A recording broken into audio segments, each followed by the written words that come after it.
What up, everyone? This is your Astrology Horoscope for Tuesday, August 8th, 2023. I'm astrologer Alex Skiles, and welcome to the Moon Base. Thank you all so much for being here. Hope you all are doing amazing. There's so many aspects happening all at once today, and definitely from yesterday, the Sun squaring Jupiter. It's kind of the spillover, this emotional spillover where it's really coming to light today. So in the morning, the moon's going to cross Jupiter. It's going to conjunct Jupiter. And as that's happening, it's going to square the sun. So there's a lot of optimism. There's a lot of, we're very confident. We're very comfortable in our beliefs, in our values. And we just want to enjoy where we're at. This moon in Taurus just wants to be where it's at and enjoy the moment and just be in its exalted place to feel and experience, the five senses. Taurus rules the five senses, It just wants to taste, touch, smell, feel, all those things. So I think today there's definitely a little bit of a conflict going on within our beliefs, and our values, for sure. So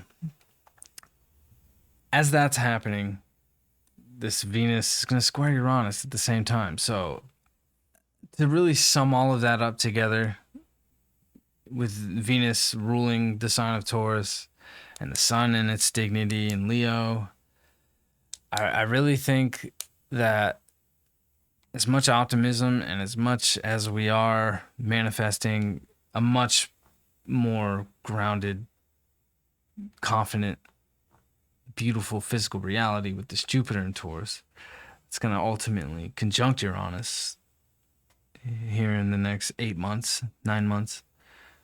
I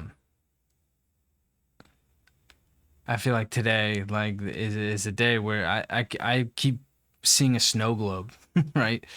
Like how the day starts is not how it's going to end. So I feel that we might come into this day with a very strong sense of confidence, and that what we're manifesting and what our emotional desires and how we are emotionally attaching to our beliefs and our opinions and our values and the relationship between our beliefs and our values, and how we're expressing our true, raw, authentic self. Like there's a little bit of tension there. And I feel like it's just really going to bring some radical shifts and insights today. And I think with this Venus retrograde squaring Uranus, I think today is like, this Venus retrograde has just kind of been happening. Today is when it really comes to the forefront, right?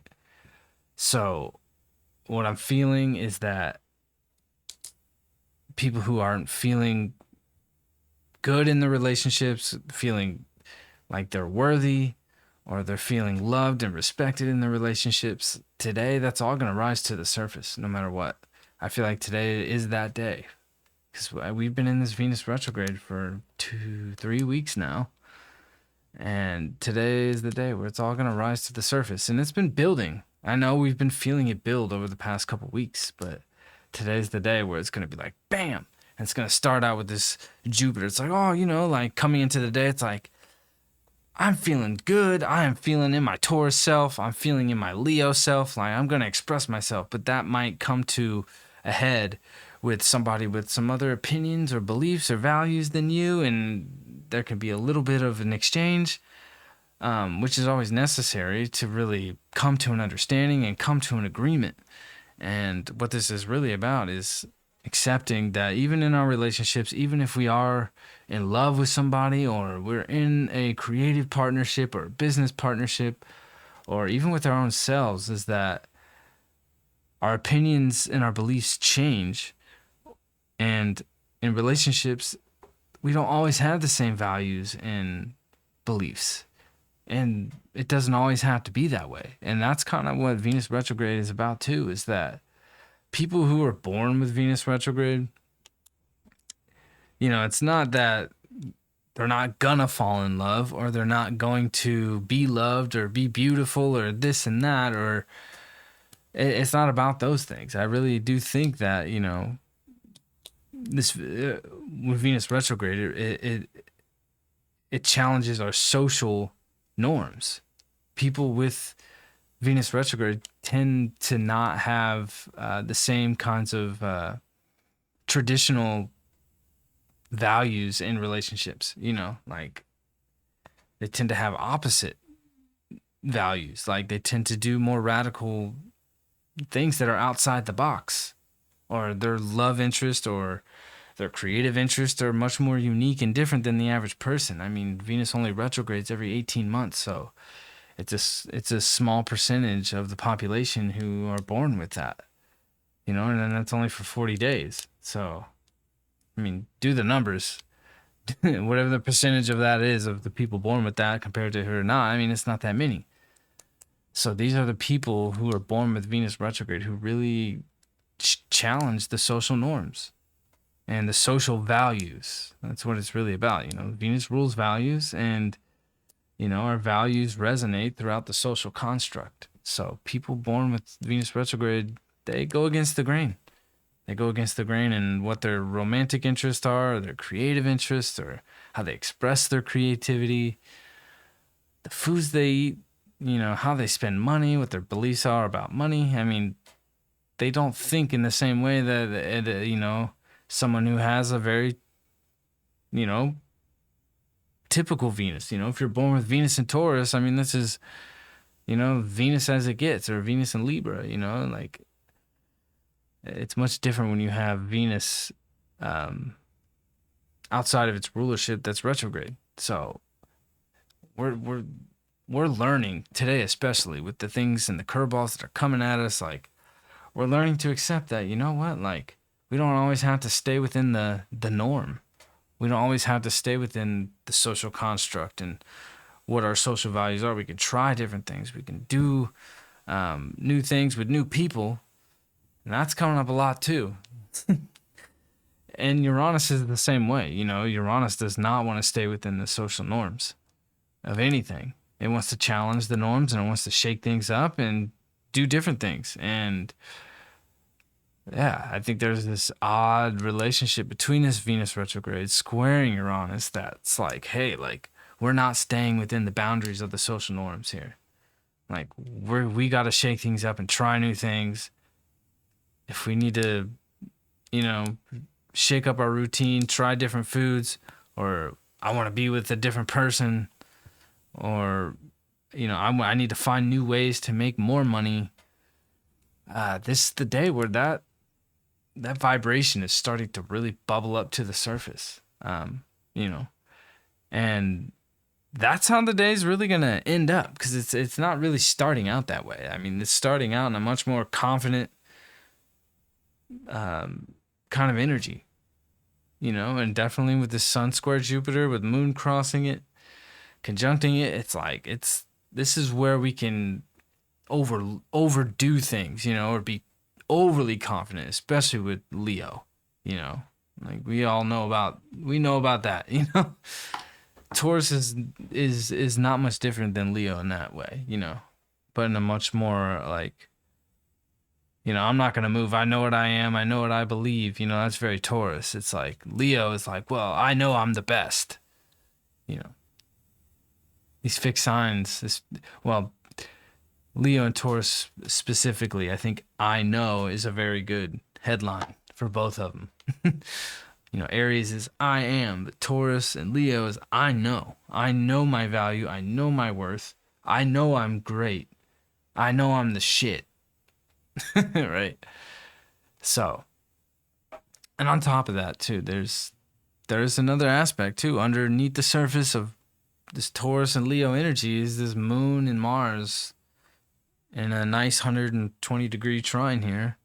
And it's really like giving us like the action or the energy to take action towards really just like, if we feel a certain way and, we want to kind of ride the wave of accepting how our values and norms are shifting and changing within us. Like it's helping us to like really like mentalize what these things are and to kind of lay it out like in our minds and see like, okay, this is why, these are the reasons why, and this is what I need to do about it. Like, and this moon and Mars is really giving us the energetic pulse to really like take action on that and not be afraid to do that and go after that. Because at the same time, like Mars is on its way to oppose Neptune. So amongst all this fixed energy on the surface, because Leo and Taurus is very much on the surface, you know, it's the personal signs. Underneath it all, there's still this ungrounded, etherical, multi-dimensional energy that is kind of, it's unsettling at the same time. And I feel like with the moon trining Mars today, like it's really helping us put things in order and get to a place quicker where we can just kind of lay down what it's going to be, what it's going to look like, and say, hey, like, even when these challenges come up, this is what I need to do, and these are the tools I need to acquire to accomplish these goals and get through these challenges. Because Mars knows that it's on its way to oppose Neptune, and that there is this battle between the subconscious and, you know, how we need to take care of ourselves in the physical reality and how we need to actually act in the physical reality. Because the dreams and the magic can't align and really come to life in the physical world if we're not assessing those things and where we need to stay within reality. And there's this kind of Trojan horse energy going on because the North Node and the asteroid of Eris is getting ready to conjunct here, and it's getting closer and closer. I've been watching this one because I've always been fascinated by the asteroid of Eris, or you know, the goddess Eris. She's the goddess of discord, right? And it's not like, oh, like shit's just gonna happen. It's like, if you read about Eris and you learn about her just a little bit, you understand that like it wasn't about just like discord and crazy shit happening and going down. It's like her role was to cause discord for the next evolutionary purpose. It's very Pluto related too. It's very Pluto-like, where like shit's got to go down for things to get better. And in this case, like shit's got to go down for us to find our true identity here. Like shit's going to go a little haywire, you know. And there is this kind of like Trojan horse kind of energy coming in that's going to pop out and kind of stir up things in our lives to force us to find our identity in a much more confident way. But like, there could be some discord that's really going to push us towards that direction. And I haven't heard much people talk about it, but like, you know, Eris really brings super intense situations that can get a little out of control, but it's always necessary it for the next evolutionary purpose. You know, it's very Pluto in that regard. I feel like the relationship between the goddess of Eris and Hades or Pluto, like there is a certain relationship there where it's like, hey, shit has to get intense to climb the evolutionary ladder. And evolution only spurs onward through chaos, you know? And to find order, there must be chaos. So that's what this North Node is bringing, and it's for a much larger karmic purpose to really find our true identities, because definitely over the past 8 to 9 years, our self-identities and our true identity has been really hasn't been taken care of. It's been swept to the side. You know, we're being told that, oh, we all got to be in one group and everybody think the same and think alike and limit our true selves so everybody can be more comfortable and blah, blah, blah, all that kind of stuff. It's like, that's not the direction we're headed in now. We're on the other end of that. And shit's really going to get shaken up in that regard. Of all these things that have come up over the past 8 years, 9 years, that have done damage on our identities. I think there's going to be some energy coming in that's just going to put some real pressure and stir some shit up to break us out of that. And it's going to be exciting. So, yeah. Today is really that snow globe. I mean, I said it earlier, but it really is like a snow globe. And the way the day is going to start out, you know, very confident and very sure, and not being afraid to express our beliefs and express our values, but like things are going to be coming at us that are really going to take us into a whole new direction, coming into the afternoon, coming into the evening, and really challenge our norms in certain ways, especially in relationships. And things can get pretty personal today, but that's always for the next highest evolutionary purpose, right? So we got the Ace of Pentacles upright. Is it focusing here? And it's, you know, this card is very Taurus. This is a very Taurus card. And, you know, like there are very benefic material opportunities coming in with this Jupiter in Taurus.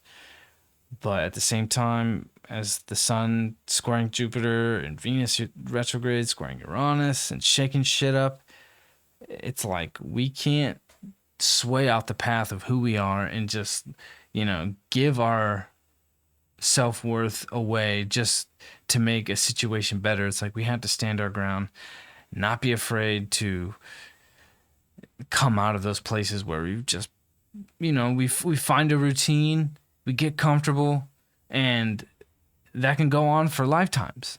But definitely with Uranus here, it's like, if we're going to get to, you know, a better place to achieve a higher value and, you know our worth in a much healthier way, it's like we can't be afraid to just be stuck and be fixed, and get out of those stuck and fixed situations.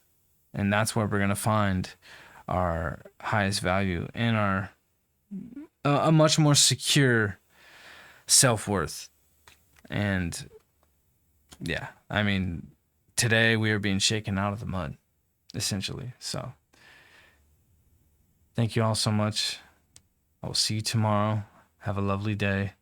It's going to be intense, but it's for the highest evolutionary good and for the next purpose of what our identities are going to be. So enjoy. Peace out.